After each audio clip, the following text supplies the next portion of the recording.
Hi, I'm John Nicholas. Thank you for joining the second half Chicago Forum.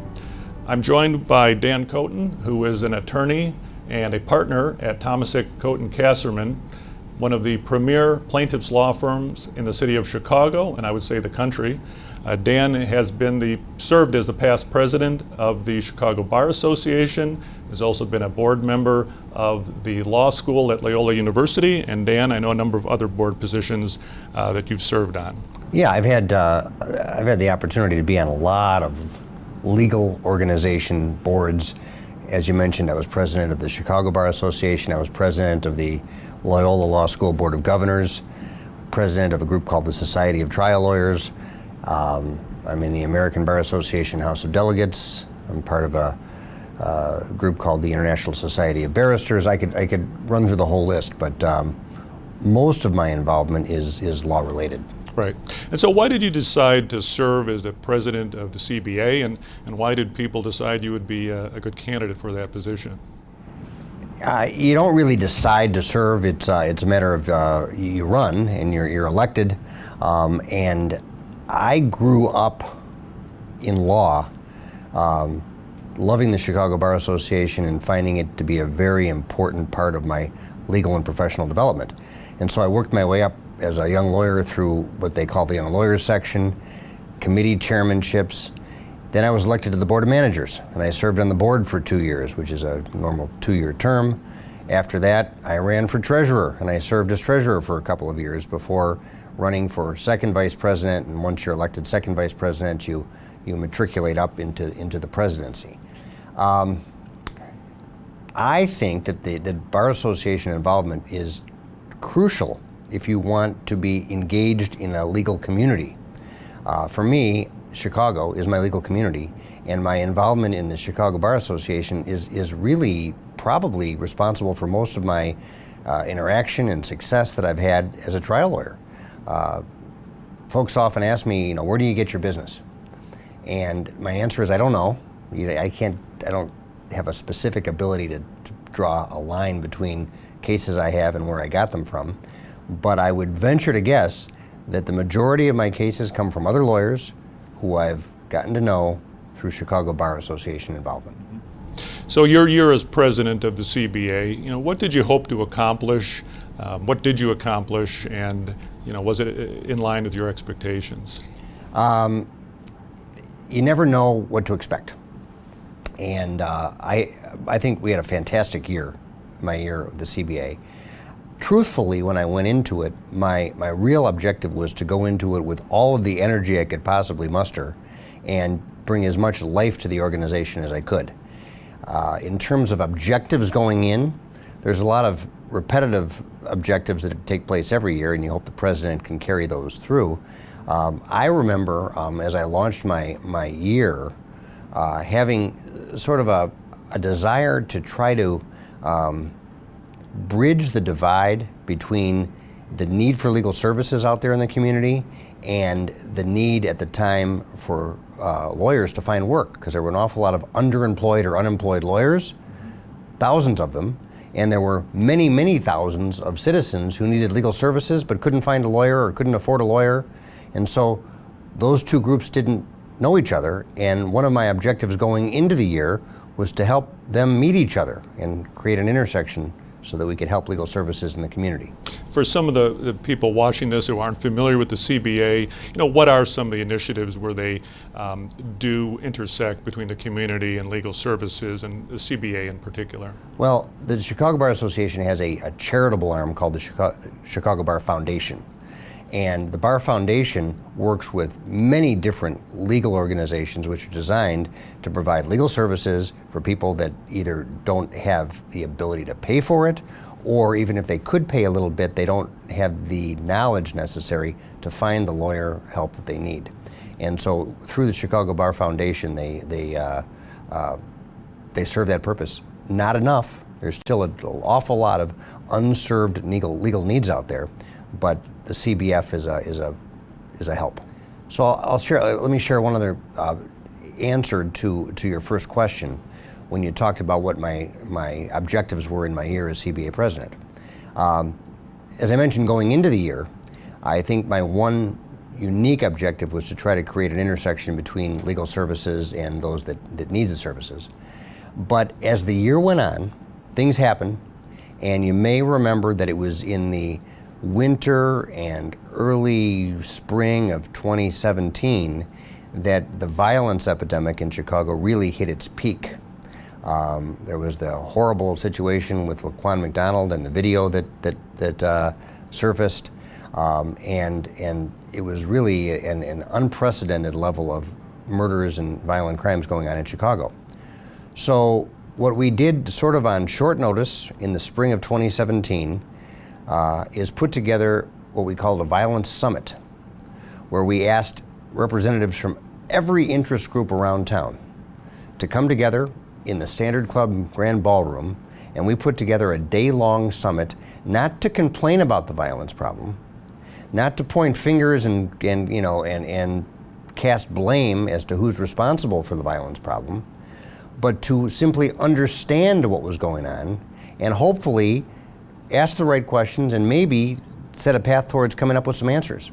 And so we had a fantastic summit in the spring of 2017, where we had representatives from the mayor's office, from the police department, from city council, from the state house, from the state legislature, from local churches, from civic organizations, lawyers, victims, and everybody came together and shared their experiences so that people could better understand, and I think it was a big success. Great.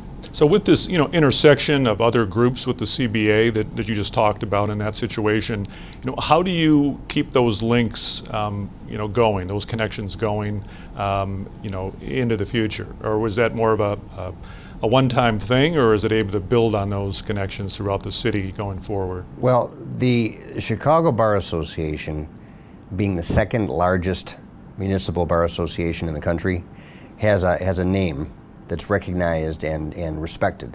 And so it's fortunately pretty easy, if you're speaking on behalf of the CBA, to be able to catch the attention of whoever it is that you may want to have a relationship with. So we do have those ongoing relationships. One thing that I left the group with at the end of that summit and at the end of my year was that what you can't do with this or any other initiative is simply make one splash and then move on to something else, because you need follow through, otherwise there's no outcome.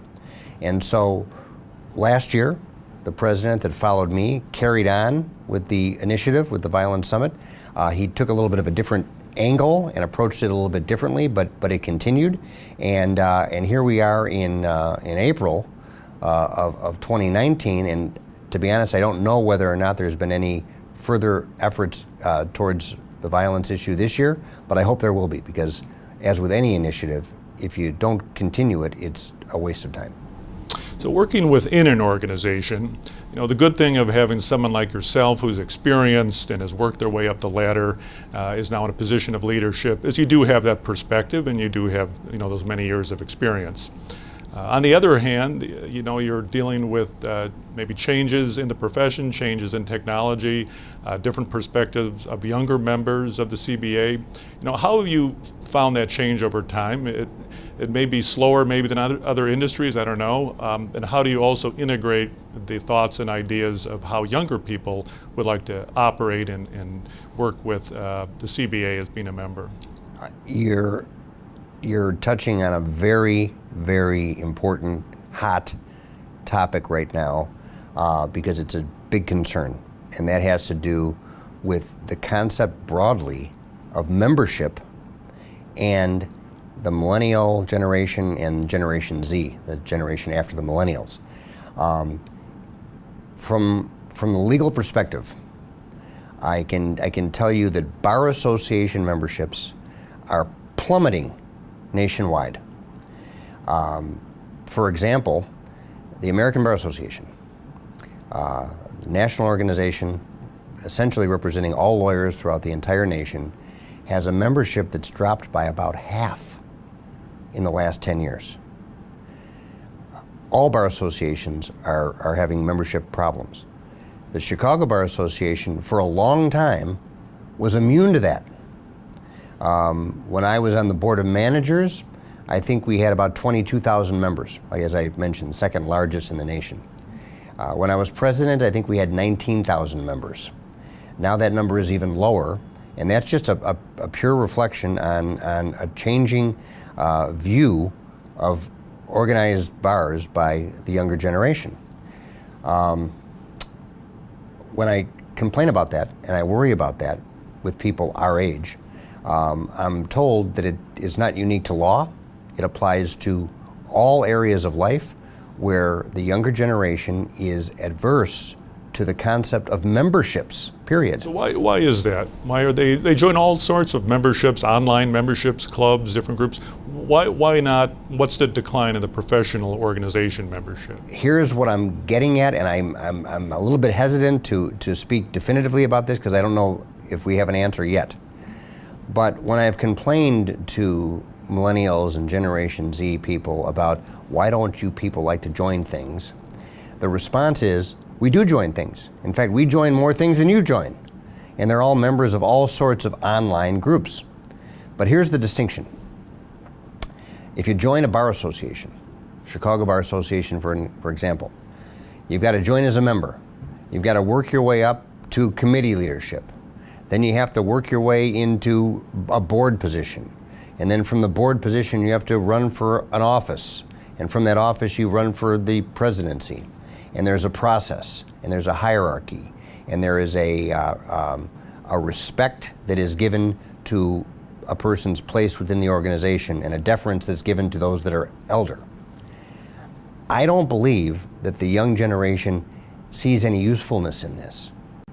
And I think that the younger generations like to join, for example, a Facebook group on a particular topic or subject that they're interested in.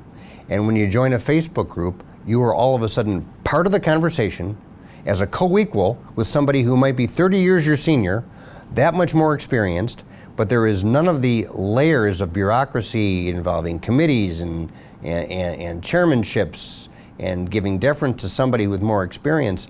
And so there, I think, is the difference in the approach from the new generation. What do you see as the pros and cons of that kind of approach versus maybe the older approach of working your way up the committee structure and then taking increasingly more important roles in leadership?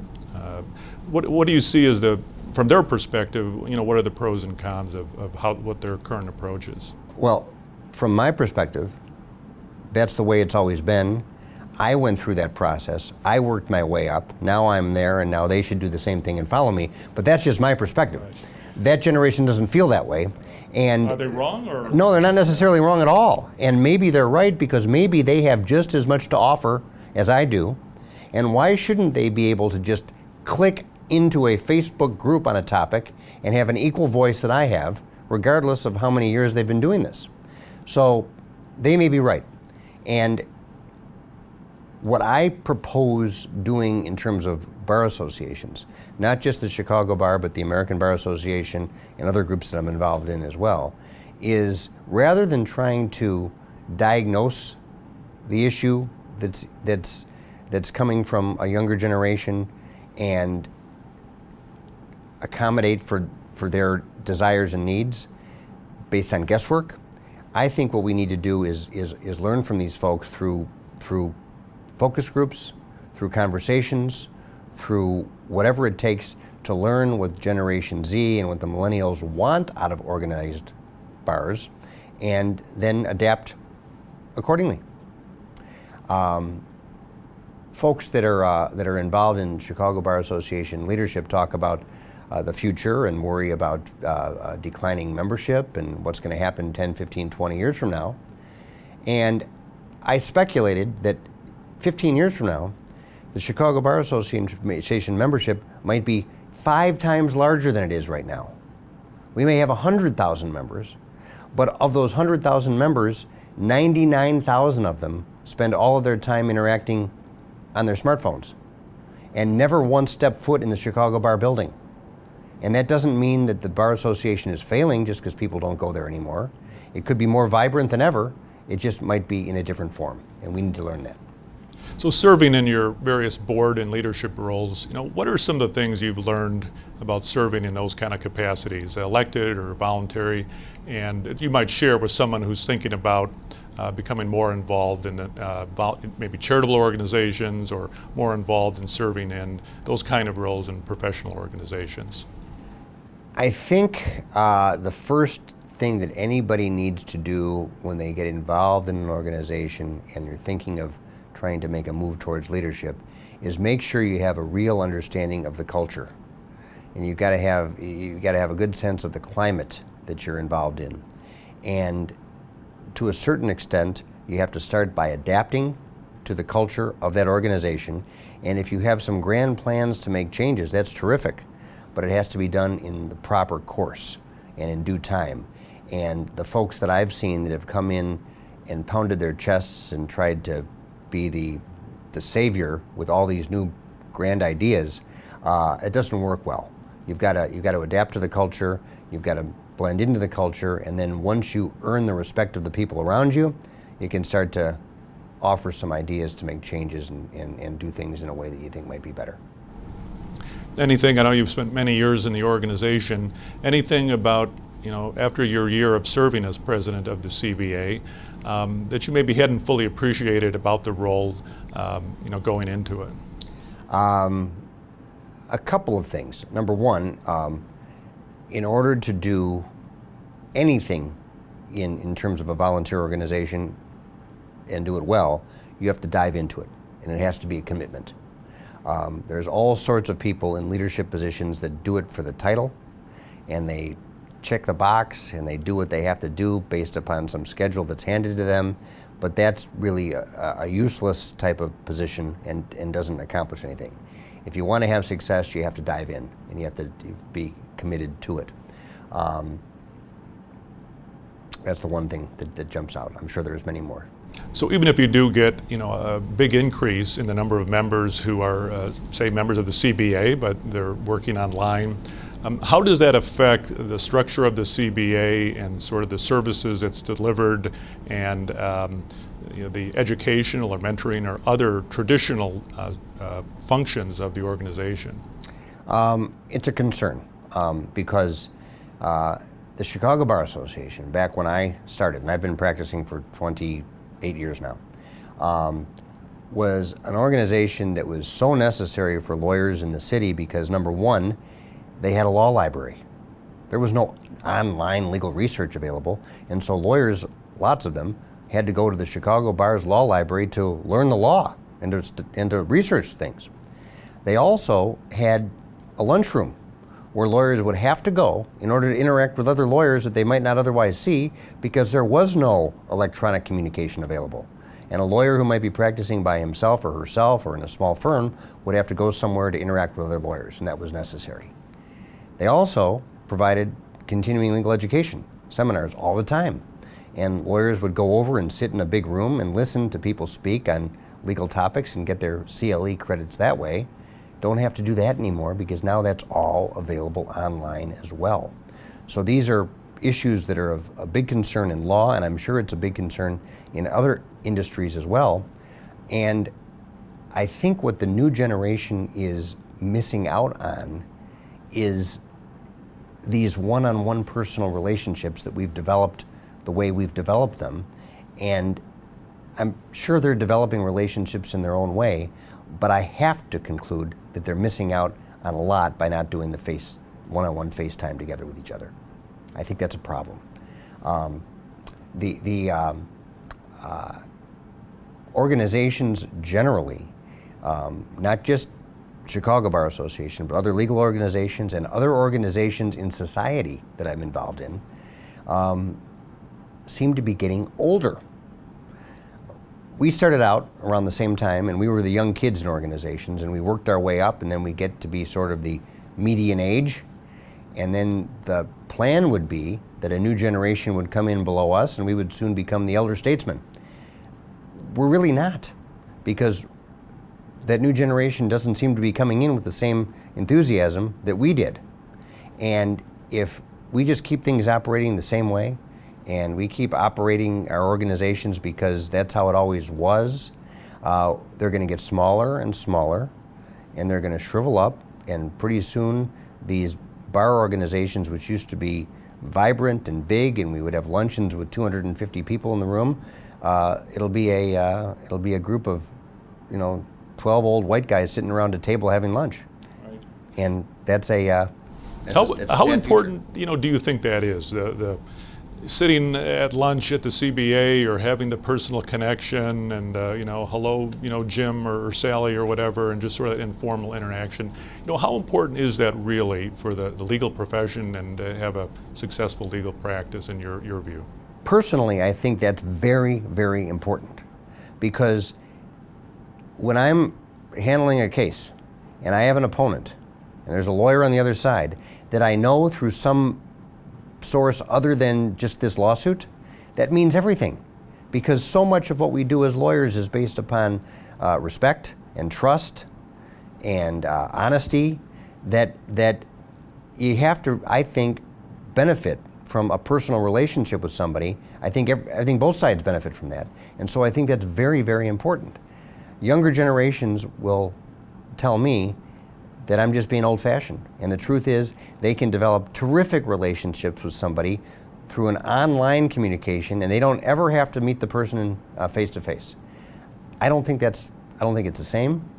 I don't think it develops the same type of connection, and so I'm hoping maybe it's cyclical, and that in the course of time people will spend more time together, but I'm beginning to realize that's probably not realistic.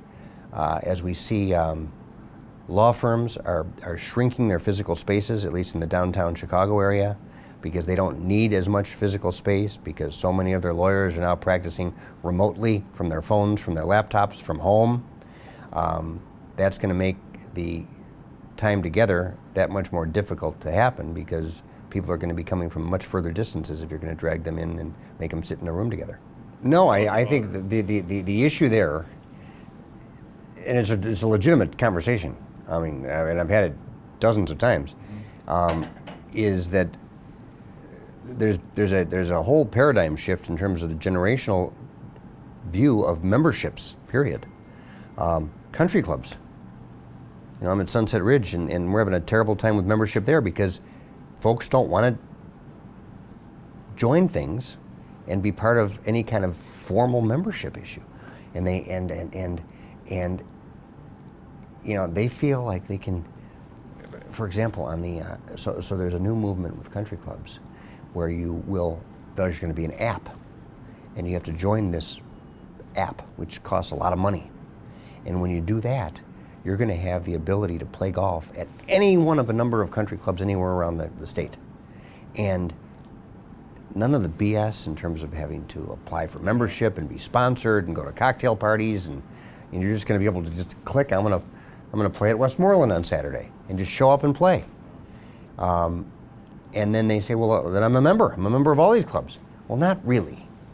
But who's to say that they're wrong and we're right? Right? Yeah, of course, fewer people are playing golf now. I know, but I just use that as an example. But law school applications across the country, way down. I don't know. It's just a different. And maybe I ask you this, but does that affect the delivery of legal services, or does it not? Is it just an older perspective, and that the delivery of legal services is just as good or better than it's ever been? The delivery of legal services is better and easier to the extent that it can all be done nationally now. Because everything is, just a phone call or a click away. You can have some terrific legal services provided to you here in Chicago by a lawyer that might be sitting in Dallas, Texas. And it really doesn't matter, whereas 25 years ago that would have been really unworkable, okay? The truth is, with law school applications way down, with fewer lawyers joining bars, licensed bars across the country, I kind of fear that we're going to have a decrease in the quality of the legal work that's being performed over the course of the next couple of decades. But then again, that's me, speaking from this stage of my career, and making guesses about the future of legal services. And I could be wrong about that, but I don't think going to law school is nearly as competitive as it used to be.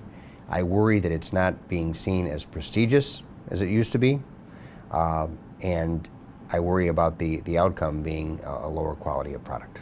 Well, Dan, thank you very much for being on the second half Chicago Forum. Appreciate your time. Thank you for having me.